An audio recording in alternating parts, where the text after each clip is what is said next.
Parents വാശി പിടിപ്പിക്കുക, ചോദിക്കുന്ന കാര്യം കൊടുക്കില്ല, തരില്ല എന്ന് പറയാ, പിന്നെ ഒരുപാട് അടിക്കുക, ഫിസിക്കലി ഉപദ്രവിക്കുക, അങ്ങനെയുള്ള കുട്ടികൾ വലുതാകുമ്പം ഷോർട്ട് ടെമ്പേർഡായി കാണുന്നുണ്ട്. ചെറുപ്പത്തിൽ എന്തോ ഒരു സംഭവം കണക്റ്റഡ് ആയിട്ടാണ് ആ കുട്ടിക്ക് ഫിയർ വരുന്നത്, സ്റ്റേജ് ഫിയർ വരുന്നത്, കോൺഫിഡൻസ് കുറവ് വരുന്നത്.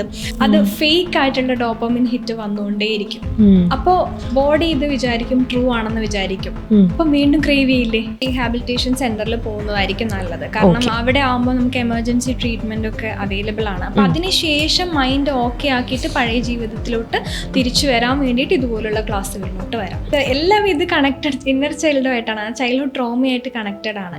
ചെറുപ്പം തൊട്ട് ആ കുട്ടിയോട് ആരെങ്കിലും പറഞ്ഞിട്ടുണ്ടാവും നിന്നെ കൊണ്ടൊന്നിനും കൊള്ളില്ല, നിനക്ക് ഒന്നും പെർഫോം ചെയ്യാൻ പറ്റില്ല, അല്ലെങ്കിൽ നിന്നേക്കാളും ബെറ്റർ മറ്റേ കുട്ടിയാണ്. കഴിഞ്ഞ ദിവസം ഒരു കുട്ടി വന്നിട്ട് എൻ്റെ അടുത്ത് പറഞ്ഞു, ഞാൻ മെലിഞ്ഞത് കൊണ്ട് സ്കൂളിലെ മാഷ് എന്നെ ഡാൻസ് ഗ്രൂപ്പിൽ നിന്ന് പുറത്താക്കി. സാർ പറഞ്ഞ റീസൺ ഇതാണ്, നീ ഹൈറ്റ് ഇല്ല, ബാക്കിയുള്ള കുട്ടികൾ അത്ര ഹൈറ്റ് ഇല്ല എന്നാണ് പറഞ്ഞത്. അപ്പൊ ഈ കുട്ടി അവിടെ അടുത്ത് പോയി നിന്ന് നോക്കി ഓരോരുത്തർ, ഹൈറ്റ് കുറവാണോ, അല്ല എന്നേക്കാൾ ഹൈറ്റ് കുറഞ്ഞൊരു കുട്ടി എടുത്തു മാം അവര്. അപ്പൊ എത്ര ഹേർട്ട് ചെയ്തിട്ടുണ്ടാവും. എൻ്റെ എത്രയോ ഫ്രണ്ട്സ് എൻ്റെ ലൈഫിൽ നിന്ന് പോയി വിത്തൗട്ട് എനി റീസൺ. കാരണം അവരെയും എൻ്റെ ഫ്രീക്വൻസി മാച്ച് അല്ല. ഒരു വ്യക്തി അവരുടെ നെഗറ്റീവ്സ് നമ്മളോട് നെഗറ്റീവ്സ് കാണിക്കുന്നുണ്ടെങ്കിൽ നമ്മളെ ഉള്ളിൽ എന്തൊരു നെഗറ്റീവ് കാര്യമുണ്ട്, അതുകൊണ്ടാണ്. പിന്നെ ഈ കുട്ടികളൊക്കെ ഇന്നിപ്പോൾ നമ്മൾ വളരെയധികം കാണുന്ന ഒരിതാണ്, ഹൈസ്കൂളൊക്കെ എത്തുന്ന കുട്ടികളൊക്കെ വല്ലാണ്ട് ഡ്രഗ് അഡിക്ഷനിലേക്ക് പോകുന്ന ഒരു കാര്യം. ഫ്രണ്ട്സ് വഴിയോ ഒക്കെ ചില കുട്ടികൾ അറിഞ്ഞുകൊണ്ട് അതിൻ്റെ ആ ഒരു രുചിക്ക് വേണ്ടിയിട്ട് പോകുന്നവരുണ്ട്. ചില കുട്ടികൾ ബൈ മിസ്റ്റേക്ക് ആക്സിഡൻ്റലി പോകുന്നവരും ഉണ്ട്. ഇപ്പം ഇങ്ങനെ പോകുന്നത് ചില കുട്ടികൾ ഞാൻ പറഞ്ഞു ആഗ്രഹിച്ചു പോവാണ്, ഇവർ ഇതിനകത്ത് നിന്ന് എന്ത് സുഖമാണ് കിട്ടുന്നത്, എന്താണിത് എന്നറിയാൻ ചില കുട്ടികളിലൊരു വല്ലാത്തൊരു ത്വരയുണ്ട് അല്ലേ.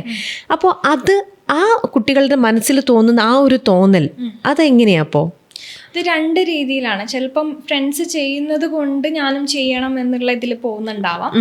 വേറെ ഒന്ന് ഇപ്പോൾ ഉള്ള വിഷമം മറക്കാൻ വേണ്ടിയിട്ട് ഇപ്പോൾ പോയിക്കൊണ്ടിരിക്കുന്ന സിറ്റുവേഷന് ടെമ്പററി ആയിട്ട് എസ്കേപ്പ് ചെയ്യാൻ വേണ്ടിയിട്ട് അത് പുറത്തുനിന്നൊരു സോഴ്സ് എടുക്കുകയാണ്. ഇപ്പോൾ ലഹരി അല്ലെങ്കിൽ ഇപ്പോൾ ഉള്ള MDMA പോലുള്ള എക്സ്റ്റേണൽ സോഴ്സ് ഉപയോഗിച്ചിട്ട് നമ്മൾ ടെമ്പററി ഹാപ്പിനെസ്സിന് വേണ്ടിയിട്ടാണ് കുട്ടികൾ ഇത് ചെയ്യുന്നത്. പിന്നെ വൺസ് ഇത് യൂസ് ചെയ്ത് കഴിയുമ്പോൾ ഡോപ്പമിൻ ഹിറ്റ് വരും.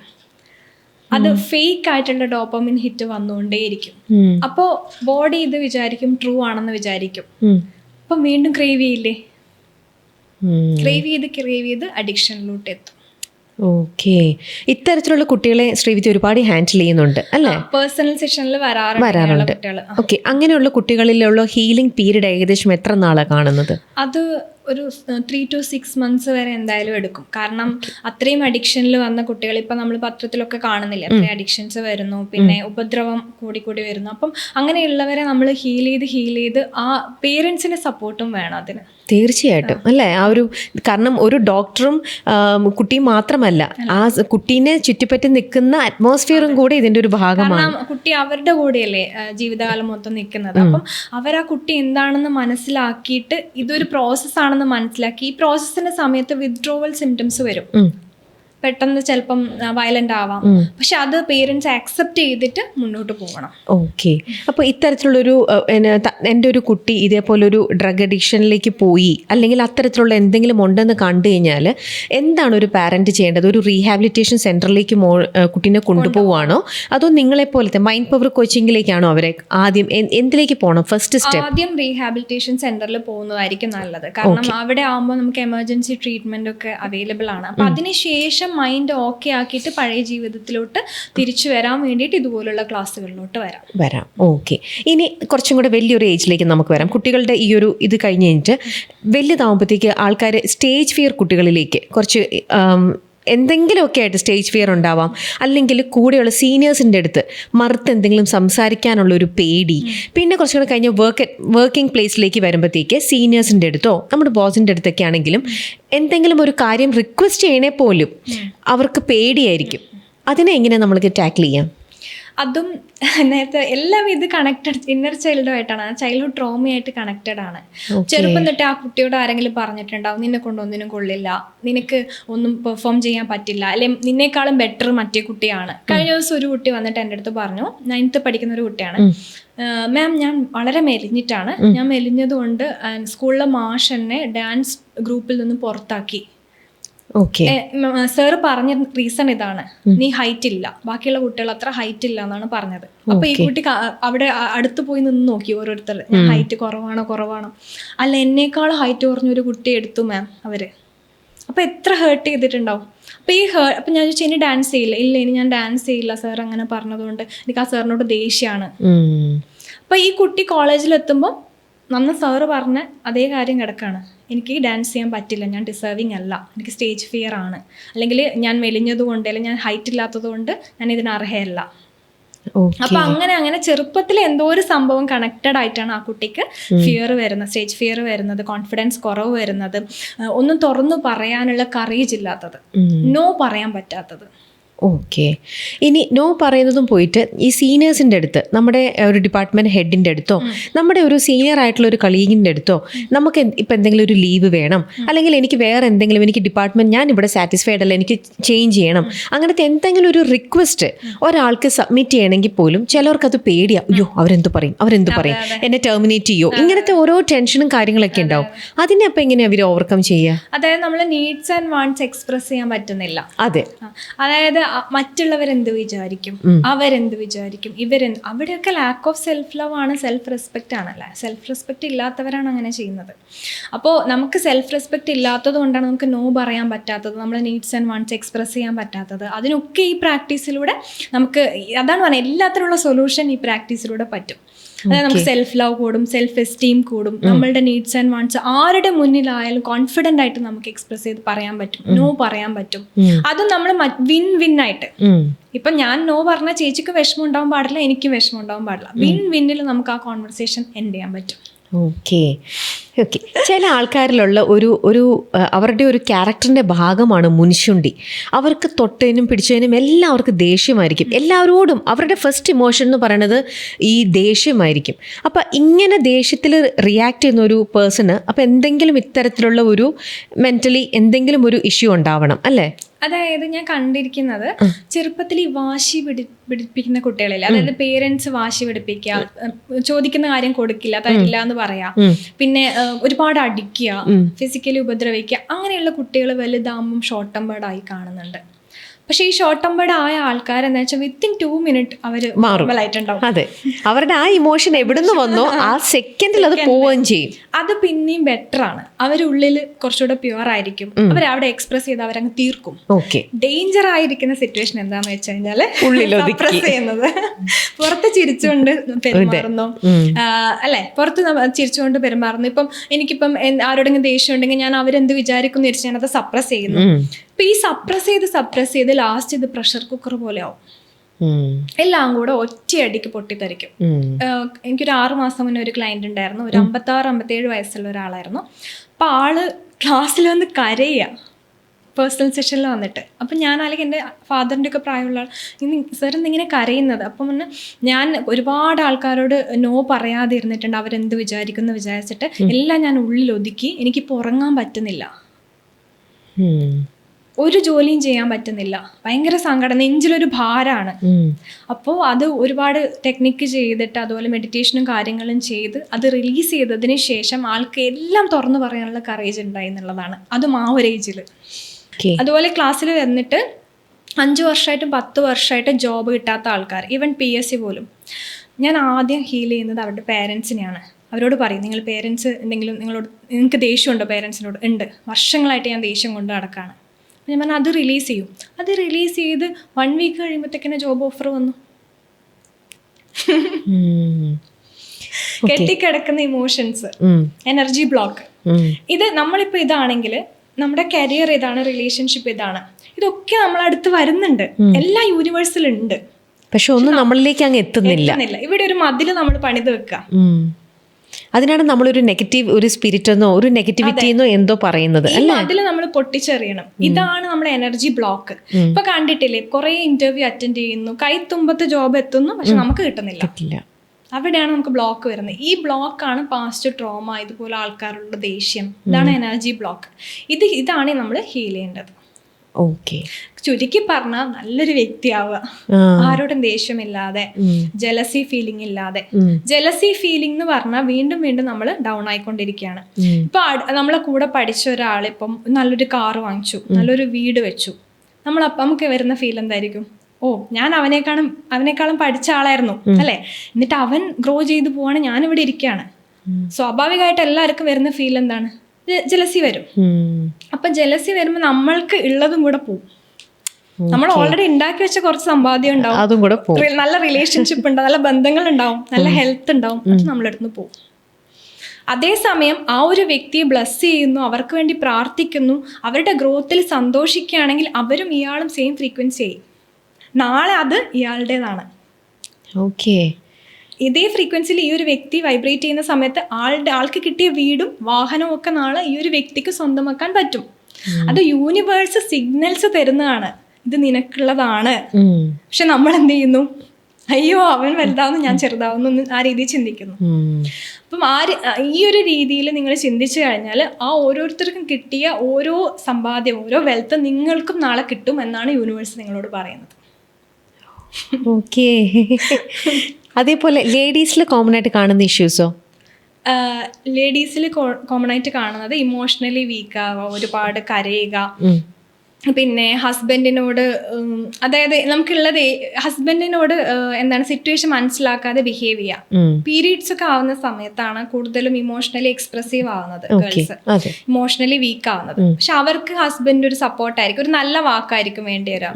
പക്ഷെ അത് ഹസ്ബൻഡിന്റെ അടുത്ത് കിട്ടാണ്ടിരിക്കുമ്പോൾ ഇവര് ഭയങ്കരമായിട്ട് ഫൈറ്റ് ഉണ്ടാക്കും. അത് കുട്ടികളെ ബാധിക്കും. പേരൻസ് തമ്മിൽ ഫൈറ്റ് ഉണ്ടാവും, ഒബ്വിയസ്ലി അത് കുട്ടികളെ ബാധിക്കും, ആ ഫാമിലിനെ മൊത്തം ബാധിക്കും. അങ്ങനെ അവരത് കരിയറിനെ ബാധിക്കാൻ തുടങ്ങും. ഇങ്ങനെ ഞാൻ പറഞ്ഞില്ലേ, ഹെൽത്ത്, റിലേഷൻഷിപ്പ്, കരിയർ, അങ്ങനെ അവരെ ഹെൽത്തിനെ ബാധിക്കുന്നു. ഉറക്കം ഉണ്ടാവില്ല. അപ്പൊ നമുക്ക് ഉറക്കം ഇല്ലെങ്കിൽ നമ്മളെ BP എന്താണ്, നോർമൽ ആയിരിക്കില്ല. നമ്മളെ ഓരോ ഓർഗൻസിനെ അത് എഫക്റ്റ് ചെയ്യും. നമ്മളെ സെക്കൻഡ് ബ്രെയിൻ എന്ന് പറയുന്നത് നമ്മളെ ഗട്ടാണ്.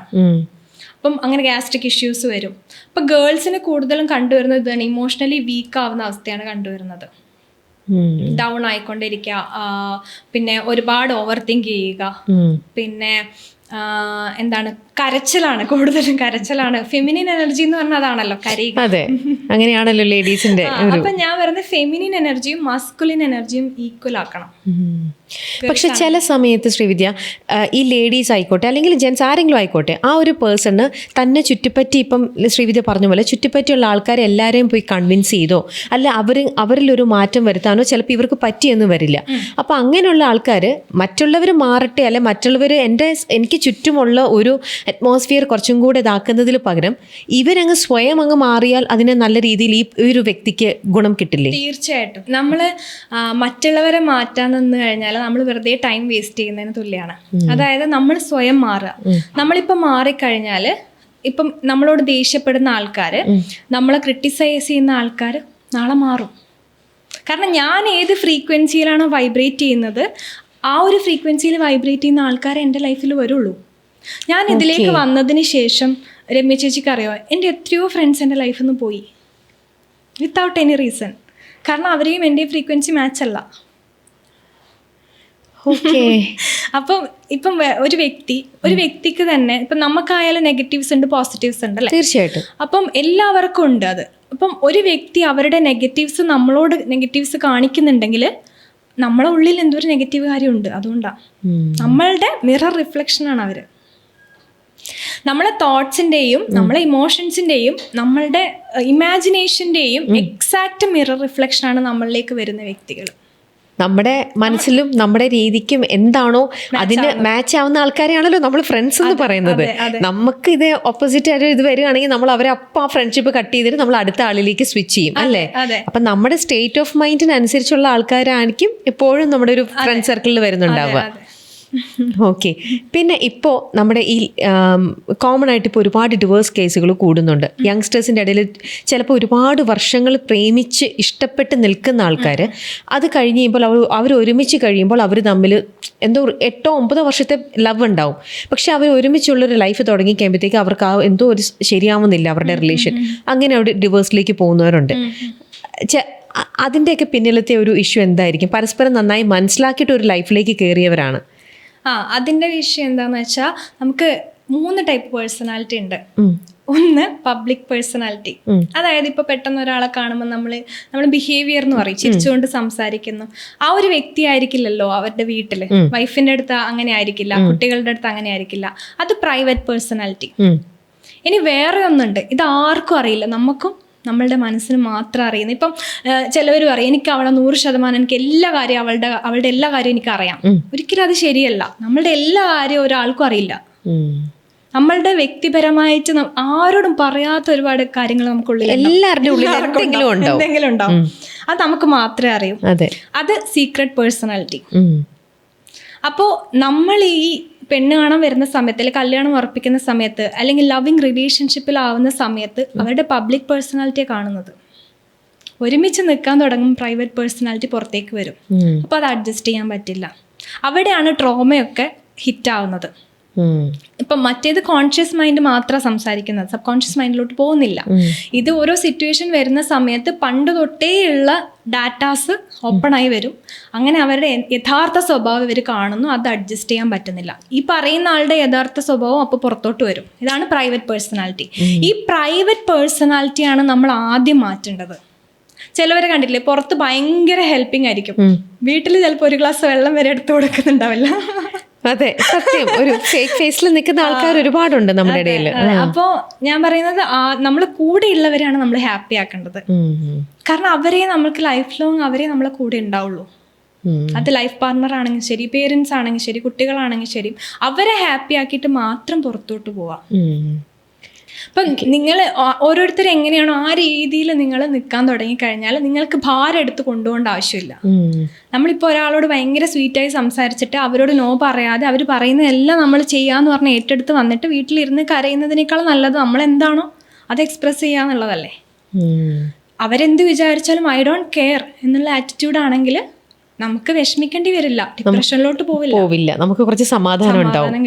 ഈ പറഞ്ഞ പോലെ 8-9 വർഷമൊക്കെ കുറേ ലോങ് ഇയേഴ്സ് പ്രേമിച്ച് കഴിയുമ്പോൾ, സ്നേഹിച്ച് കഴിയുമ്പോൾ ചില റിലേഷൻഷിപ്പ് അവർ വേണ്ടാന്ന് വെക്കും. കല്യാണം ഒന്നും ആവണം എന്നില്ല, അല്ലാതെ തന്നെയും ചിലർ ബ്രേക്കപ്സിലേക്ക് പോവാം അല്ലേ. അങ്ങനെ പോകുമ്പം ചിലർ, നമ്മളിപ്പോൾ തന്നെ മീഡിയയിലൂടെയൊക്കെ നമ്മൾ കാണുന്നതാണ്, ചിലർ ഭയങ്കര അധികം വയലൻ്റ് ആവും.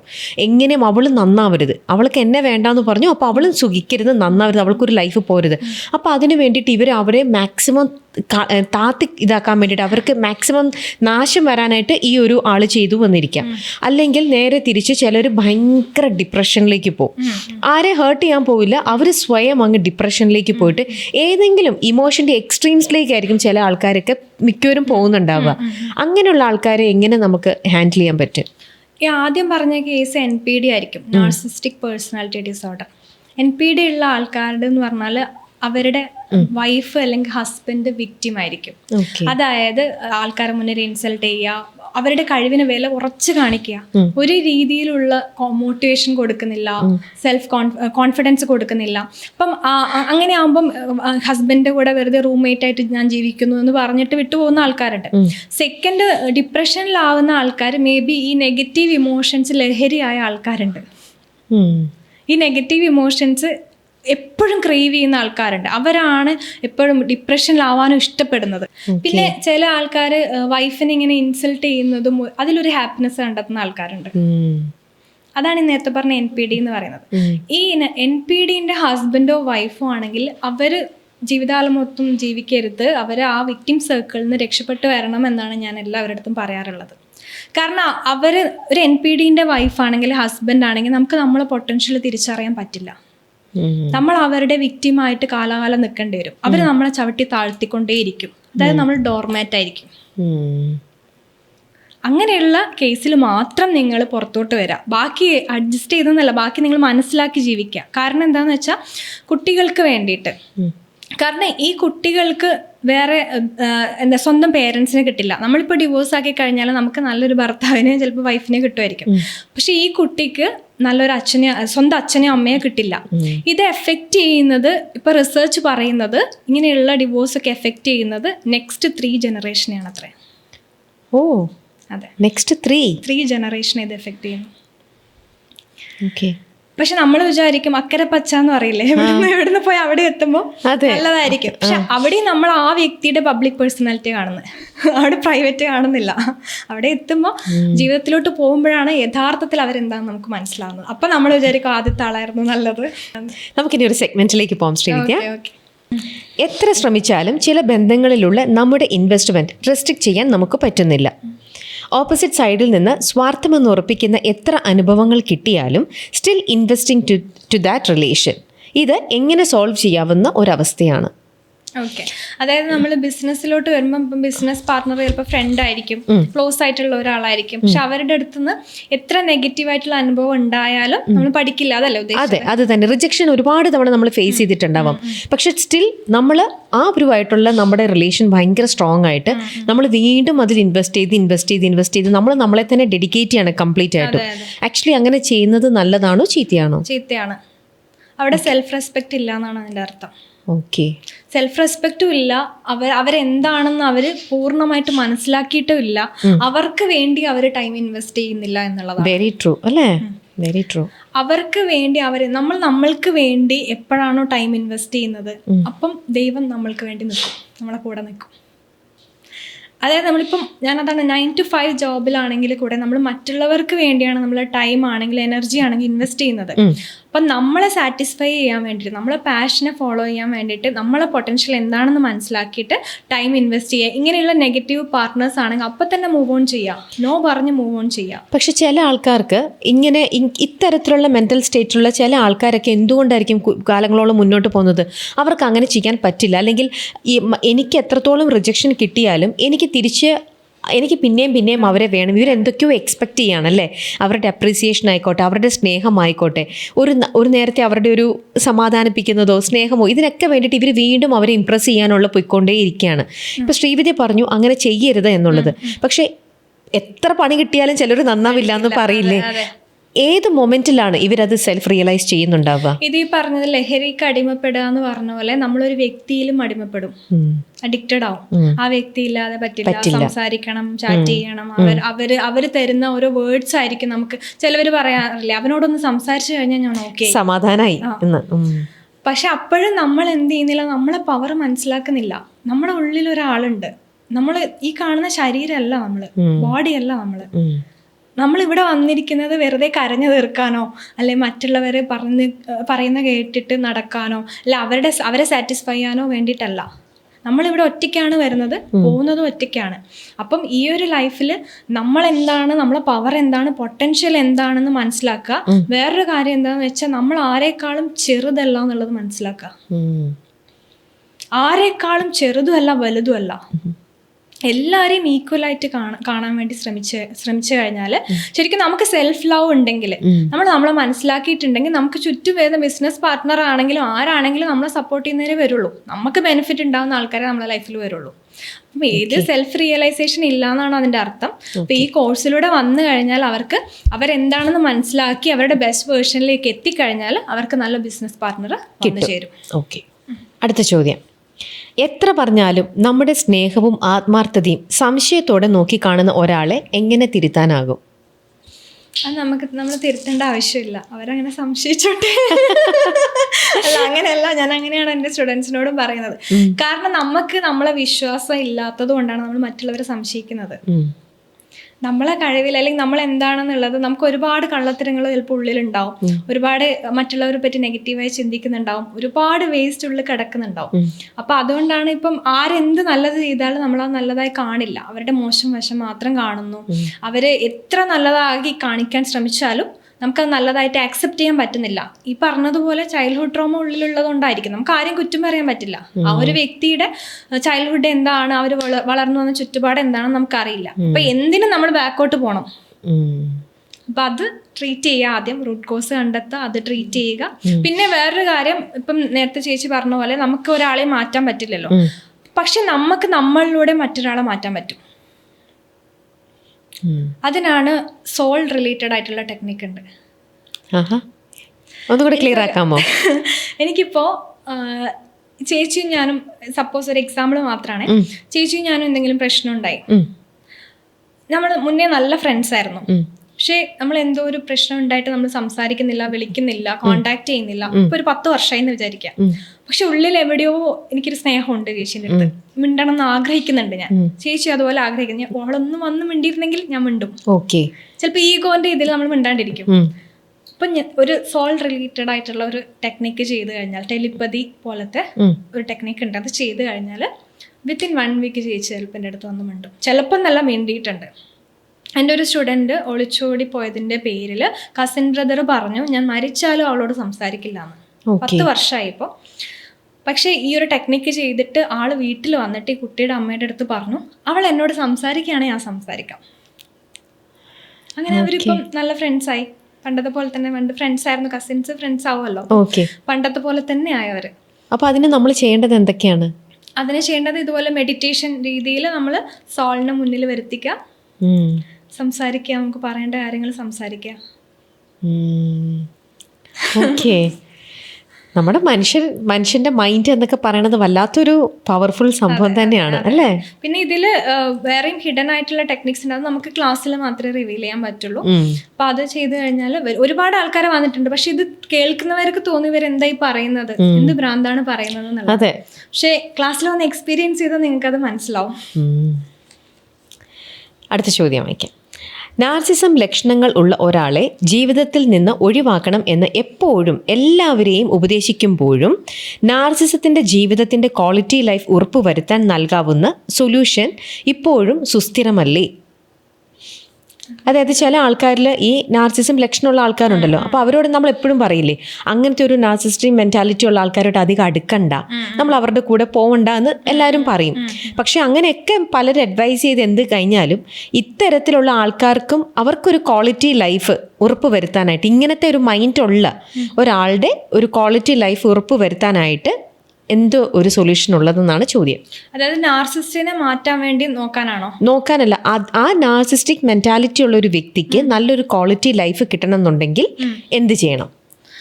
നാർസിസ്റ്റിക് ആയിട്ടുള്ള ആള് മാറാൻ ശ്രമിക്കണം. എപ്പോഴും നമ്മൾ നാർസിസ്റ്റിക് ആകുമ്പോൾ നമ്മളെ കൂടെയുള്ള ആൾക്കാർ കംഫർട്ടബിൾ ആയിരിക്കില്ല. അല്ല, കാരണം അവര് നമ്മളോട് ചിരിച്ച് കളിച്ചാലും പുറത്തു പോയിട്ട് നമ്മളെ പറ്റി എന്തായാലും പറയും. അപ്പം അതാണ് നമ്മളെ സ്വയം വിലയിരുത്താൻ. എനിക്ക് ഞാൻ നാർസിസ്റ്റ് ആണ് എന്നുള്ളത് വിലയിരുത്തിയിട്ട് അവർ സ്വയം മാറാതെ മറ്റൊരാൾക്കും അവരെ മാറ്റാൻ പറ്റില്ല. ഒരു എത്ര ബെസ്റ്റ് ഫ്രണ്ട് ആണെങ്കിലും അവർക്ക് അത് അവർ ആക്സെപ്റ്റ് ചെയ്യണം. നമുക്കുള്ള എന്ത് പ്രോബ്ലം ആണെങ്കിലും, ഇപ്പം എൻ്റെ ക്ലാസ്സിൽ വന്നിട്ടാണെങ്കിലും കൂടെ ഞാനിപ്പോൾ അവർക്ക് ടെക്നിക്ക് പറഞ്ഞു കൊടുത്തെന്ന് വെച്ചാൽ അവർക്ക് മാറ്റം ഉണ്ടാവണമെന്നില്ല. അവർക്കത് മാറണം. ഇതൊക്കെയാണ് എൻ്റെ പ്രോബ്ലംസ്, ഇത് ആക്സെപ്റ്റ് ചെയ്യണം. ആദ്യം ആക്സെപ്റ്റ് ചെയ്ത് കഴിഞ്ഞിട്ടേ സൊല്യൂഷനിലേക്ക് എത്താൻ പറ്റുള്ളൂ, എന്ത് പ്രോബ്ലം ആണെങ്കിലും. ആ വ്യക്തി തന്നെ ചിന്തിക്കണം എനിക്ക് മാറണം എന്നുള്ളത്. ഓക്കെ. അടുത്ത ചോദ്യം. ചില ബന്ധങ്ങളിൽ വന്നു പോകുന്ന കോൺഫ്ലിക്ട്സ് എപ്പോഴും ഒരു ചെയിൻ പോലെ തുടരും. ഒന്നിൽ നിന്ന് തുടങ്ങും എന്ന് പറഞ്ഞ് കോൺഫ്ലിക്ട്സ് ഫ്രീ റിലേഷൻഷിപ്പ് ആരംഭിച്ചാലും വീണ്ടും പ്രശ്നങ്ങളിലേക്ക്. കോൺഫ്ലിക്ട്സ് ഉണ്ടാകുമെന്ന് ഉറപ്പിച്ച് ഒരു റിലേഷൻ മുന്നോട്ട് പോകുന്നത് ശരിയോ? നമ്മൾ കോൺഫ്ലിക്ട്സിനെ പറ്റി ചിന്തിക്കരുത് ഒരിക്കലും. ഈ റിലേഷൻഷിപ്പ് എങ്ങനെ ബെറ്റർ ആക്കാം എന്നുള്ളത് മാത്രം ചിന്തിക്കുക. ഇപ്പം നമ്മൾ കോൺഫ്ലിക്ട്സിനെ പറ്റി എപ്പോഴും ചിന്തിച്ചുകൊണ്ടിരിക്കുന്ന ഒരാൾക്ക് ഒരു പ്രശ്നം ഇല്ലെങ്കിൽ എന്തെങ്കിലും പ്രശ്നം ഉണ്ടാവും. അതായത് നമ്മൾ ചിന്തിച്ച് നമ്മളിലേക്ക് നമ്മൾ അട്രാക്ട് ചെയ്തെടുക്കും. ഞാൻ പറഞ്ഞല്ലോ, നമ്മൾ മാഗ്നറ്റിക് പവറാണ്. ഇപ്പം ഹസ്ബൻഡ് നല്ല മൂഡിലാണെങ്കിലും കൂടെ അവിടെ എന്തെങ്കിലും ചെറിയ ഇപ്പൊ കുട്ടികൾ കാരണം എന്തെങ്കിലും പ്രോബ്ലം ഉണ്ടാവും, കോൺഫ്ലിക്ട്സ് ഉണ്ടായിക്കൊണ്ടേയിരിക്കും.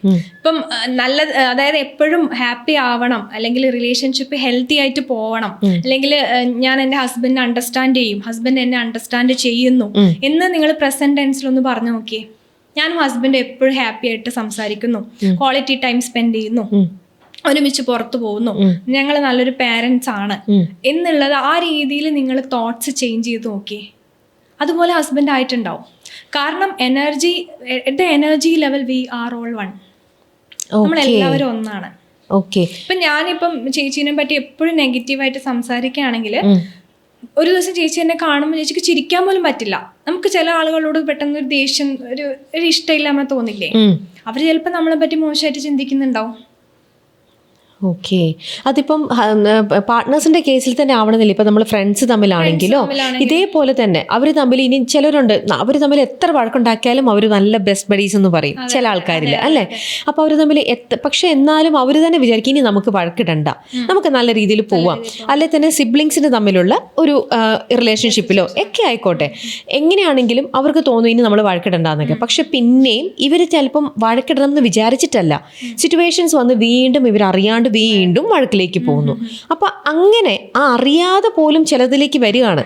ആ ഒരു മൊമെന്റിന് അല്ലെങ്കിൽ അങ്ങനെ വരുന്ന ഒരു സാഹചര്യം നമുക്ക് എങ്ങനെ അതൊരു പാറ്റേൺ ആണ്. ഇപ്പം ഞാനിപ്പം വയലൻസ് കണ്ട് വഴക്ക് മാത്രം കണ്ടു വളർന്ന ഒരാളാണെങ്കിൽ എൻ്റെ മൈൻഡിന് അതേ അറിയുള്ളൂ. വഴക്ക് കാണുക, അതിങ്ങനെ ആ സമയത്ത് പേടിച്ചിരിക്കുക, അതെൻ്റെ ബോഡിക്ക് മൈൻഡിന് അതേ ഞാൻ പഠിപ്പിച്ചു കൊടുത്തിട്ടുള്ളൂ. അപ്പം ഞാൻ ഫ്യൂച്ചറിൽ എത്തുന്ന ഫ്രണ്ട്സും ആ രീതിയിലായിരിക്കും, എന്നോട് വഴക്കിടുന്നവരായിരിക്കും. ഇതേ പാറ്റേൺ വന്നുകൊണ്ടേയിരിക്കും. ഇപ്പം ചില ആൾക്കാർ കണ്ടിട്ടില്ല, എക്സാമ്പിൾ പറയുകയാണെങ്കിൽ ഒരു സ്ഥലത്ത് ഇൻവെസ്റ്റ് ചെയ്യും, എന്നിട്ട് അവിടുന്ന് ഒരു പ്രോഫിറ്റും കിട്ടുന്നുണ്ടാവില്ല. എന്നിട്ട് കടം വാങ്ങി ചിലപ്പോൾ ഇൻവെസ്റ്റ് ചെയ്യും, വീണ്ടും ആൾക്കാർ ചതിക്കും. അപ്പം ഈ ചീറ്റിംഗ് പാറ്റേൺ ആയിട്ടുള്ള ആൾക്കാരുണ്ട്. അവരെവിടെ പോയാലും അവർ ചീറ്റ് ചെയ്യപ്പെടും. കോൺഫ്ലിക്ട്സ് ഉണ്ടാക്കുന്ന ആൾക്കാർ എവിടെ പോയാലും കോൺഫ്ലിക്ട്സ് ഉണ്ടായിക്കൊണ്ടേയിരിക്കും. ഇതൊക്കെ പാറ്റേൺ ആണ്. ആ പാറ്റേൺ ബ്രേക്ക് ചെയ്യാതെ നമുക്ക് മാറ്റാൻ പറ്റില്ല, ഒരു ചേഞ്ച് ഉണ്ടാവില്ല. ഇപ്പം ഹസ്ബൻഡിൻ്റെയും വൈഫിൻ്റെയും കേസിലാണെങ്കിൽ എപ്പോഴും കോൺഫ്ലിക്ട്സ് ഉള്ള ഹസ്ബൻഡ് ആൻഡ് വൈഫ് ആണെങ്കിൽ അവർ രണ്ടുപേരും തന്നെ വിചാരിക്കണം മാറ്റണം എന്നുള്ളത്. അവരെ പറ്റി നല്ല കാര്യങ്ങൾ ചിന്തിക്കുക, ഇതുപോലെ ഗോൾ സെറ്റ് ചെയ്യുക. റിലേഷൻഷിപ്പ് ഗോൾസ് ഉണ്ട്. ഇപ്പം ഗോൾസ് എന്ന് പറയുന്നത് കരിയർ മാത്രമാണ് എല്ലാവരും സെറ്റ് ചെയ്യുന്നത്. ഞാൻ പറയും, നിങ്ങൾ കരിയർ ഗോൾസ് അല്ല സെറ്റ് ചെയ്യേണ്ടത്, ആദ്യം ഹെൽത്ത് ഗോൾസ് സെറ്റ് ചെയ്യൂ. റിലേഷൻഷിപ്പ് ഗോൾസ് വേണം നിങ്ങൾക്ക്, എന്നിട്ടാണ് കരിയർ മണിയും വരുന്നത്. ഇപ്പൊ 5 വർഷം കഴിഞ്ഞാൽ നമ്മളെ റിലേഷൻഷിപ്പ് എങ്ങനെയാണെന്ന് ഇപ്പൊ നിങ്ങൾ തീരുമാനിക്കണം, ഹസ്ബൻഡ് ആൻഡ് വൈഫ്. അല്ലെ ഒരു വർഷം കഴിഞ്ഞ് എങ്ങനെയാണ് അത് നിങ്ങൾക്ക്, നിങ്ങളുടെ ഫ്രണ്ട്സുമായിട്ടുള്ള റിലേഷൻഷിപ്പ് എങ്ങനെ വേണം, അല്ലെങ്കിൽ നിങ്ങൾക്ക് നല്ല വ്യക്തികൾ നിങ്ങളുടെ ലൈഫിലോട്ട് വരണോ, നല്ല ക്വാളിറ്റി ഉള്ള ആൾക്കാർ. എനിക്കിപ്പോൾ എൻ്റെ ഗോൾസ് അച്ചീവ് ചെയ്യാനുള്ള ആൾക്കാർ എൻ്റെ ലൈഫിൽ വരണമെന്ന് ഞാൻ മാനിഫെസ്റ്റ് ചെയ്ത് കഴിഞ്ഞാൽ വരും. അല്ലാതെ എന്നെ ഡീമോട്ടിവേറ്റ് ചെയ്യുന്ന ആളാണ് വരുന്നതെന്ന് എപ്പോഴും നമ്മൾ മന്ത്രം പോലെ പറഞ്ഞുകൊണ്ടിരുന്നാൽ അങ്ങനെയുള്ള ആൾക്കാരെ വരുള്ളൂ ലൈഫിൽ. അപ്പോൾ റിലേഷൻഷിപ്പിനും നമ്മൾ ഗോൾ സെറ്റ് ചെയ്യേണ്ടത് അത്യാവശ്യമാണ്, കോൺഫ്ലിക്ട്സ് ഒഴിവാക്കാൻ വേണ്ടിയിട്ട്. ഓക്കെ. സ്വന്തം ജീവിതത്തിലെ എല്ലാ പ്ലാനുകളും മാറ്റിവെച്ച് മറ്റൊരാളുടെ സ്നേഹത്തിനും അവർക്ക് വേണ്ടിയിട്ടും ജീവിച്ചു തുടങ്ങുന്നത് ശരിയായ ഒരു തീരുമാനമാണോ? അല്ല. അത് നേരത്തെ പറഞ്ഞ കാര്യം തന്നെയാണ്. കാരണം ഈ ചോദിക്കുന്ന കാര്യമൊക്കെ ശരിക്കും നോർമൽ ഓർഡിനറി ലെവൽ ക്വസ്റ്റ്യൻ ആണ്. അത് വെച്ചാൽ നല്ലതാണ്, കാരണം സാധാരണക്കാർക്ക് ഇപ്പം ഞാൻ പറയുന്നതൊന്നും മനസ്സിലാവുന്നുണ്ടാവില്ല. അപ്പം ഞാൻ എപ്പോഴും എല്ലാത്തിൻ്റെ ഉത്തരം ഇതാണ്, നമ്മൾ എന്താണെന്ന് ആദ്യം മനസ്സിലാക്കുക, നമ്മളെ പൊട്ടൻഷ്യൽ എന്താണെന്ന് മനസ്സിലാക്കുക, നമുക്ക് എന്താണ് വേണ്ടതെന്ന് മനസ്സിലാക്കുക, മറ്റുള്ളവർക്കല്ല. നമുക്ക് എന്താണ് വേണ്ടതെന്ന് നിങ്ങൾ മനസ്സിലാക്കുക തന്നെ വേണം. അപ്പൊ ചിലവർ ചോദിക്കും, മാം അതെങ്ങനെ എൻ്റെ ലൈഫ് പർപ്പസ് ഞാൻ കണ്ടുപിടിക്കാം? അതിനും ടെക്നിക്സ് ഉണ്ട്. ഇപ്പൊ the power of your sub conscious mind എന്ന് പറഞ്ഞ ബുക്ക് ഉണ്ട് ജോസഫ് മർഫിയുടെ. അതിൻ്റെ അകത്ത് ജോസഫ് മർഫി പറയുന്നുണ്ട് ക്ലിയർ ആയിട്ട്, നമുക്കൊരാഗ്രഹത്തിൽ എത്തണം, അല്ലെങ്കിൽ എന്താണ് ലൈഫ് പർപ്പസ് എന്ന് കണ്ടുപിടിക്കണമെങ്കിൽ നമ്മൾ തന്നെ നമ്മളെ സബ് കോൺഷ്യസ് മൈൻഡിനോട് ഉറങ്ങുന്നതിന് തൊട്ട് മുന്നേ ഒരു 20 തവണ ചോദിക്കുക, ഞാൻ എന്തിനാണ് ഇവിടെ ജനിച്ചിരിക്കുന്നത്, എൻ്റെ ലൈഫ് പർപ്പസ് എന്താണ്, എൻ്റെ പാഷൻ എന്താണ്. സീരിയസ്ലി ഞാൻ എൻ്റെ ബിസിനസ് സ്റ്റാർട്ട് ചെയ്തത് അങ്ങനെയാണ്. എത്ര പേര് അത് വിശ്വസിക്കുന്നത് എനിക്കറിയില്ല. ഞാൻ ഇത് ചോദിച്ച് കിടന്നുറങ്ങി. ഇത് നമുക്ക് ചിലപ്പം റീൽസിലൂടെ ആയിരിക്കും കാണാൻ പറ്റുക. എന്തെങ്കിലും ഒരു സിഗ്നൽ യൂണിവേഴ്സ് തരും. ചിലപ്പോൾ റീൽസിലൂടെ കാണാൻ പറ്റും, ചിലപ്പോൾ ഏതെങ്കിലും പോസ്റ്ററിലൂടെ നമുക്ക് പാഷനായിട്ടുള്ള കാര്യം അതിൽ വരും. ചിലപ്പോൾ ഏതെങ്കിലും ഒരു ഫ്രണ്ട് ആയിരിക്കും പറയാം. ഞാനൊരു ഇൻ്റർവ്യൂയിലൂടെയാണ് കണ്ടുപിടിച്ചത് ഇതാണ് എൻ്റെ പാഷൻ എന്നുള്ളത്, അല്ലെ ഇതാണ് എൻ്റെ ബിസിനസ് എന്നുള്ളത്. ഞാനിത് ഉറങ്ങുന്ന സമയത്ത് ഞാൻ ചോദിച്ചു, എന്താണ് എൻ്റെ ലൈഫ് പർപ്പസ് എന്താണ്, അല്ലെങ്കിൽ എനിക്ക് ബിസിനസ് സ്റ്റാർട്ട് ചെയ്യണം, എനിക്ക് 9 to 5 ജോബ് വേണ്ട. അപ്പം എനിക്കൊരു ഇൻ്റർവ്യൂയിലൂടെയാണ് അതിൻ്റെ ആൻസർ വന്നത്. ഞാൻ വീണ്ടും പറയുന്നത് ചിലപ്പോൾ ആൾക്കാരെ ചിരി ഉണ്ടാക്കുന്ന കാര്യങ്ങളായിരിക്കും, പക്ഷേ ഇത് ട്രൂ ആണ്. ഞാൻ എക്സ്പീരിയൻസ് ചെയ്ത കാര്യമാണ് ഞാൻ പറയുന്നത്. എനിക്ക് കംപ്ലീറ്റ് ആയിട്ട് ഞാൻ കൂടെ നിൽക്കുകയാണ്. എനിക്ക് ശരിക്കും മനസ്സിലാവുന്നുണ്ട്. കാരണം ഇതൊക്കെ ദിസ് ഈസ് ട്രൂത്ത് അല്ലേ? ഇപ്പൊ പറഞ്ഞു പോയ കാര്യങ്ങളൊക്കെയാണ് വാസ്തവമാണ്. ശ്രീവിദ്യ പറഞ്ഞു പോയതെല്ലാം ഇങ്ങനെ തന്നെയാണ്. ചില ആൾക്കാർ ചിരിക്കുന്നുണ്ടെങ്കിൽ അത് അവരുടെ അറിവില്ലായ്മയാണ്. അവരിതിനെക്കുറിച്ച് ഡീപ്പായിട്ട് മനസ്സിലാക്കി അതിന്റെ ഡെപ്ത് മനസ്സിലായിട്ടുണ്ടെങ്കിൽ അവർ ഈ പറയുന്നതിനോട് കൂടെ യോജിച്ച് നിൽക്കുകയാണ്. ഞാൻ ക്ലാസ്സിൽ കൊടുക്കുന്നതാണെങ്കിൽ ആണെങ്കിലും പറഞ്ഞ കാര്യങ്ങളാണെങ്കിലും ഒക്കെ വായിച്ചതോ കേട്ടതോ കണ്ടതോ അല്ല, ഞാൻ എക്സ്പീരിയൻസ് ചെയ്ത കാര്യമാണ് പറയുന്നത് ചുരുങ്ങിയ സമയത്തിനുള്ളിൽ.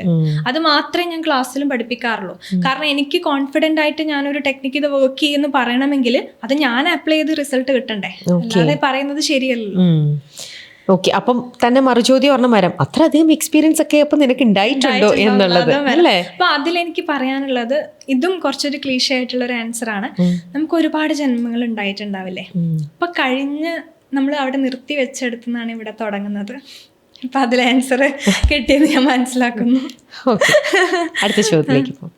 ഞാൻ ഇങ്ങനെയാണ്, എന്നെ ഇങ്ങനെയായി കണ്ട് കൂടെ നിൽക്കുന്നവർ മാത്രം എനിക്കൊപ്പം മതി എന്ന ഒരു ശൈലിയിൽ മുന്നോട്ട് പോകുന്നവർക്കൊപ്പം ഒരാൾക്ക് സേഫായി ജോലി തുടരാൻ കഴിയുമോ?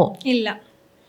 ആദ്യം നമ്മൾ കൂടെയുള്ളവരെ കംഫർട്ടബിൾ ആക്കണ്ടേ. ഏതൊരു ജോലിയാണെങ്കിലും ഇപ്പൊ എന്റെ കാര്യം മാത്രം നടന്നാൽ മതി. ഇപ്പൊ ഞാനൊരു ടീമിനെ ബിൽഡ് ചെയ്തു. ഇപ്പൊ ഞാൻ ഒരു വഴി അവിടെ ഒരു മാപ്പ് വരച്ചു കൊടുത്തു, നീ അതിലേക്ക് കൂടെ തന്നെ പോകണമെന്ന് എനിക്ക് പറയാൻ പറ്റില്ല.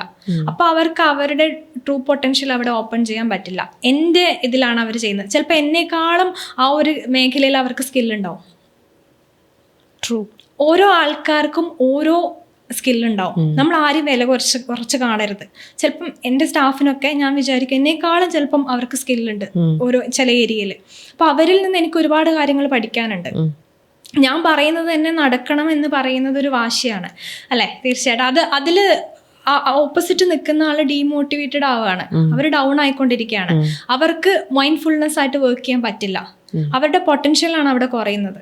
അപ്പൊ നമുക്കൊരാളുടെ കംപ്ലീറ്റ് പൊട്ടൻഷ്യൽ കിട്ടണമെങ്കിൽ നേരത്തെ പറഞ്ഞ പോലെ അപ്രിസിയേഷൻ വേണം, അവരുടെ സജഷൻസ് എടുക്കണം, അവരോട് ഓപ്പണായി കമ്മ്യൂണിക്കേറ്റ് ചെയ്യണം. അപ്പം ഇതിങ്ങനെ ചെയ്താൽ പോരെ, ഇങ്ങനെ ചെയ്താൽ മതിയല്ലോ, അങ്ങനെ നമുക്കും സജഷൻസ് ഇടാം. അങ്ങനെ ഗിവ് ആൻഡ് ടേക്കിൽ വേണം ഒരു ബിസിനസ് കൊണ്ടുപോകാൻ വേണ്ടിയിട്ട് എന്താണെങ്കിലും.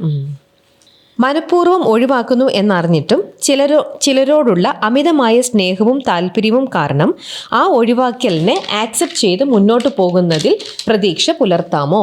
പ്രതീക്ഷ പുലർത്തരുത്. കാരണം അവർ നമുക്ക് ഫിറ്റ് ആയിരിക്കില്ല. ഇപ്പം റിലേഷൻഷിപ്പിൽ തന്നെ സോൾമേറ്റ്, കാർമിക് പാർട്ട്ണറും ഉണ്ട്, സോൾമേറ്റും ഉണ്ട്. കാർമിക് പാർട്ട്ണർ എന്ന് പറഞ്ഞു കഴിഞ്ഞാൽ ഈ നേരത്തെ പറഞ്ഞ നാർസിസ്റ്റ് ആയിരിക്കും. നമ്മളെ ഒരു രീതിയിലും വില തരാതെ എപ്പോഴും ഡീമോട്ടിവേറ്റ് ചെയ്യുന്ന, സംശയിക്കുന്ന, എപ്പോഴും നമ്മളെ ടോക്സിക് പാർട്ട്ണർ എന്ന് പറയില്ലേ, അങ്ങനെയുള്ളവരോട് നമ്മൾ മുന്നോട്ട് പോയിട്ട് ഒരു കാര്യമില്ല. അങ്ങനെയുള്ളവരുടെ കൂടെ നമ്മൾ മുന്നോട്ട് പോകുമ്പോൾ നമുക്ക് അവിടെ സെൽഫ് റെസ്പെക്റ്റ് ആണ് നഷ്ടപ്പെടുന്നത് അല്ലെ? അപ്പം അങ്ങനെയുള്ള സർക്കിളിൽ നിങ്ങൾ പുറത്തോട്ട് വരണം. കാരണം ആ രീതിയിൽ നിങ്ങൾ ലൈഫ് മുന്നോട്ട് കൊണ്ടുപോവുകയാണെങ്കിൽ നിങ്ങളുടെ ഈ ഒരു ജന്മത്തിലെ പേർപ്പസ് നിങ്ങൾക്ക് കണ്ടുപിടിക്കാൻ പറ്റില്ല. നിങ്ങൾ ഒരാളിൽ അഡിക്റ്റ് ആയി പോകും. ഇനി ഞാൻ അടുത്ത മറ്റൊരു സെഗ്മെന്റിലേക്ക് പോവാണ്. പക്ഷെ ആ സെഗ്മെന്റിലേക്ക് പോകുന്നതിന് തൊട്ട് മുമ്പ് വേറൊരു കാര്യം ചോദിച്ചോട്ടെ. ശരിക്കും നമ്മളുടെ എല്ലാവരുടെയും ജീവിതത്തിൽ ഒരു മെന്ററിന്റെ ആവശ്യം ശരിക്കും ഉണ്ടോ? തീർച്ചയായിട്ടും. എത്രത്തോളം? അതായത് നമ്മൾ വിചാരിക്കും നമ്മൾ പെർഫെക്റ്റ് ആണ്, എൻ്റെ ലൈഫ് പെർഫെക്റ്റ് ആണ്, ഞാൻ ഹാപ്പിയാണ്. പക്ഷെ ഏതൊരു പോയിന്റിൽ നമ്മൾ ഒറ്റപ്പെട്ട പോലെ നമുക്ക് തോന്നാറില്ലേ? ഈ ലോൺലിനെസ്, ഒറ്റയ്ക്കിരിക്കാൻ പേടിയുള്ള ആൾക്കാരാണ് നമുക്ക് ചുറ്റുമുള്ള ആൾക്കാർ. അപ്പൊ നമുക്കിപ്പോൾ ഒറ്റയ്ക്ക് ഇരിക്കുമ്പോൾ തന്നെ നമ്മൾ എന്തെങ്കിലും റീൽസിലൊക്കെ അഡിക്റ്റഡ് ആണ്, വീഡിയോസ് സ്ക്രോൾ ചെയ്തുകൊണ്ടിരിക്കുന്നു അല്ലെ, ഫോൺ നോക്കിക്കൊണ്ടിരിക്കുന്നു. ഇപ്പം ഇന്നത്തെ ഒരാളുടെ ലൈഫ് സ്റ്റാർട്ട് ചെയ്യുന്നത് തന്നെ ഫോണിലാണ്. പക്ഷെ ഈ ഓവർ ഡോപ്പമിൻ ഹിറ്റ് കാരണം ആണ് ലോൺലിനെസ് വരുന്നത്, ഡിപ്രഷനിലോട്ട് പോകുന്നത്. അപ്പോൾ ഏതൊരു വ്യക്തിക്കും ഒരു മെന്ററിന്റെ ഹെൽപ്പ് അത്യാവശ്യമാണ്. ഈ പറയുന്നത് പോലെ അവരുടെ പേരൻസിനോ അവരുടെ ഫ്രണ്ട്സിനോ ഒന്നും ലൈഫ് സ്കില്ല് തരാൻ പറ്റില്ല. അവർക്കൊക്കെ മോട്ടിവേറ്റ് ചെയ്യാൻ പറ്റും, ഉപദേശിക്കാൻ പറ്റും. ഈ ലോകത്ത് ആരെങ്കിലും ഒരാൾ ഉപദേശം കൊണ്ട് നന്നായിട്ടുണ്ടോ? ഇല്ല. ചിലപ്പം ഒരു ദിവസത്തേക്ക് മാത്രം ഒരു സാറ്റിസ്ഫാക്ഷൻ അല്ലെങ്കിൽ ഒരു ടെമ്പററി ആയിട്ടുള്ള എന്തെങ്കിലും ഒരു മോട്ടിവേഷൻ അവർക്ക് കിട്ടിയിട്ടുണ്ടാവും. ഇതെന്ന് പറഞ്ഞാൽ ശരിക്കും റിയൽ ആയിട്ടുള്ള ഇൻസ്പിറേഷൻ ആണ് ടെക്നിക്കിലൂടെ കിട്ടുന്നത്. അത് ഞാനല്ല മാറ്റുന്നത്. ഞാൻ ടെക്നിക്ക് പറഞ്ഞു കൊടുക്കും, ഞാൻ വഴി കാണിച്ചു കൊടുക്കും. അവരെത്രത്തോളം ഇത് പ്രഷ്യസ് ആയിട്ട് എടുക്കുന്നു, അവരെത്രത്തോളം ഇത് പ്രാക്ടീസ് ചെയ്യുന്നു, അതിനനുസരിച്ചാണ് അവരുടെ ലൈഫ് മാറുന്നത്. അതിപ്പം കരിയറിലാണെങ്കിലും അതെ, കരിയറിൽ സ്റ്റെക്കായി നിൽക്കുന്ന ഒരുപാട് ആൾക്കാരുണ്ട്. ഈ കരിയറിൽ സ്റ്റെക്കായി നിൽക്കുന്ന ആൾക്കാരെ നിങ്ങൾ നോക്കി അവരുടെ റിലേഷൻഷിപ്പിൽ പ്രശ്നങ്ങളുണ്ടാവും. ഇപ്പം ഈ ലേഡി ഓൺടർപ്രണേഴ്സ്, ഒരു കമ്പനിയുടെ ഒക്കെ ഓണർ ആയിട്ടുള്ള ആൾക്കാരെ നിങ്ങൾ ശ്രദ്ധിച്ചോ, അവർ കരിയറിൽ ഭയങ്കര ഗ്രോ ചെയ്യുന്നുണ്ടാവും. പക്ഷെ അവർ ഹസ്ബൻഡുമായിട്ട് എപ്പോഴും പ്രശ്നങ്ങളായിരിക്കും. അതായത് അവരുടെ യാങ് എനർജി, അവരുടെ ശരിക്കും സ്ത്രീകൾക്ക് ഫെമിനിൻ എനർജിയാണ് കൂടുതൽ വരേണ്ടത്. പക്ഷേ കരിയറിൽ ഭയങ്കര ഗ്രോ ചെയ്തിരിക്കുന്ന സ്ത്രീകളിൽ മെയിൽ എനർജി കൂടും, മസ്കുലിൻ എനർജി അല്ലെങ്കിൽ യാങ് എനർജി കൂടും. അപ്പോൾ ഹസ്ബൻഡുമായിട്ട് രസചേർച്ച വരും. പക്ഷേ ഇതല്ലേ ബാക്ക് ബോൺ, റിലേഷൻഷിപ്പ് അല്ലേ ബാക്ക് ബോൺ. കരിയറിന്റെ ആണെങ്കിലും റിലേഷൻഷിപ്പ് അല്ല ഓക്കെ ആവേണ്ട ആദ്യം. അപ്പോൾ ഈ അവിടെ മസ്കുലിൻ എനർജിയും ഇവിടെ ഫെമിനിൻ എനർജിയും രണ്ടും വേണം. അപ്പോഴേ നമുക്ക് ഈക്വൽ ആയിട്ട് മുന്നോട്ട് കൊണ്ടുപോകാൻ പറ്റുള്ളൂ. അതിനൊരു മെന്ററിന്റെ ഹെൽപ്പ് അത്യാവശ്യമാണ്. എങ്ങനെ കാര്യങ്ങൾ ബാലൻസ് ചെയ്യുക എന്നുള്ളതിന് അല്ലേ? അതെ. അപ്പോൾ നമ്മൾ ഒരുപാട് ആൾക്കാരെ കണ്ടിട്ടുണ്ട് ഡിവോഴ്സ് ആവുന്നത്. കരിയറിൽ ഭയങ്കര ഗ്രോത്ത് ആയിരിക്കും, പക്ഷെ ഡിവോഴ്സ് ഫാമിലി ലൈഫിൽ ഒരു വളരെ നേരെ പുരുഷന്മാരെയും കണ്ടിട്ടുണ്ട്. പുരുഷന്മാര് റിലേഷൻഷിപ്പിൽ ഭയങ്കര ഹാപ്പി ആയിരിക്കും, കരിയർ ഉണ്ടാവില്ല. കാരണം ഈ പുരുഷന്മാരിൽ ഫെമിനിൻ എനർജിയാണ് കൂടുതൽ. അങ്ങനെയുള്ള പുരുഷന്മാരിൽ യാങ് എനർജി കൂടുതലും യിൻ എനർജി കൂടുതലും യാങ് സപ്രസ്ഡും ആണ്. അപ്പം രണ്ടാൾക്കാരിലും രണ്ടും ബാലൻസ് ചെയ്യണം. ഇപ്പം വേറൊരു കാര്യം ഞാൻ പറയട്ടെ. ഇപ്പം ഒരുപാട് ലെസ്ബിയൻ മാരേജ് കാര്യങ്ങളൊക്കെ വരുന്നുണ്ടല്ലോ, പക്ഷെ അത് സമൂഹം അംഗീകരിക്കുന്നുണ്ട്, നല്ല കാര്യം തന്നെയാണ്. അപ്പൊ അതില് ശരിക്കും കല്യാണം കഴിക്കുന്നത് ഒരു പെണ്ണും അല്ല, ഒരു മെയിൽ എനർജി ഒരു ഫീമെയിൽ എനർജി. അതിലൊരു ആള് യാങ്ങിലായിരിക്കും, കണ്ടിട്ടില്ലേ, ചിലപ്പോൾ ബോയ് കട്ടായിരിക്കും, ഒരാള് ഇന്നും ആയിരിക്കും. ഇപ്പം ഇന്ന് എപ്പോഴും യാങ്ങിനെ അട്രാക്ട് ചെയ്യുള്ളൂ, യാങ് എപ്പോഴും ഇന്നിനെ അട്രാക്ട് ചെയ്യുള്ളൂ. ഇപ്പോൾ ഒരു വീട്ടിൽ തന്നെ നമ്മൾ കണ്ടിരിക്കുന്നത് പുരുഷന്മാർ ഡൊമിനേറ്റ് ചെയ്യുന്ന വീട്ടിൽ സ്ത്രീകൾ ഭയങ്കര പാവമായിരിക്കും, സാക്രിഫൈസ് ചെയ്യുന്നവരായിരിക്കും, മക്കൾക്ക് വേണ്ടി ജീവിക്കുന്നവരായിരിക്കും. നമ്മളുടെ അമ്മമാരുടെയൊക്കെ കാലഘട്ടത്തിൽ പിന്നെ അമ്മമാർ ഒരുപാട് സാക്രിഫൈസ് ചെയ്യുന്ന നമ്മൾ കണ്ടിട്ടില്ലേ, പക്ഷെ അച്ഛൻ അവിടെ ചിലപ്പോൾ ഡൊമിനേറ്റ് ചെയ്യുന്നുണ്ടാവും. അപ്പോൾ അതാണ് ഞാൻ പറഞ്ഞത്, രണ്ടിലും കരിയറിൽ നമുക്ക് യാങ് എനർജിയാണ് വേണ്ടത്, റിലേഷൻഷിപ്പിൽ ഇന്നാണ് വേണ്ടത്. രണ്ടും ബാലൻസ് ചെയ്യണം. ഓക്കെ. ഇതെല്ലാം കേൾക്കുമ്പോൾ മനസ്സിലാവുന്നത് എത്ര സക്സസ്ഫുൾ ആണ്, എല്ലാ അർത്ഥത്തിലും ഞാനൊരു കംപ്ലീറ്റ് ആയിട്ടുള്ള പേഴ്സൺ ആണെന്ന് ആര് ചിന്തിച്ചാലും അവർ ഇടയ്ക്കൊക്കെ ഇത്തരത്തിലുള്ളൊരു മൈൻഡ് പവർ കോച്ചിൻ്റെ ഒരു ഹെൽപ്പ് എടുത്തു കഴിഞ്ഞാൽ അവർക്ക് ഇനിയും മേളിലേക്ക് തന്നെ ഉയരാൻ സാധിക്കും അല്ലേ? പിന്നെ ഞാൻ എൻ്റെ കാര്യം പറയട്ടെ, ഞാനിപ്പോൾ മൈൻഡ് പവർ കോച്ചാണ്, ഇത്രയും പേര് മോർ ദാൻ 20,000 ആൾക്കാരെ ഓൾറെഡി അവരുടെ ലൈഫ് ചേഞ്ച് ചെയ്ത് കഴിഞ്ഞു.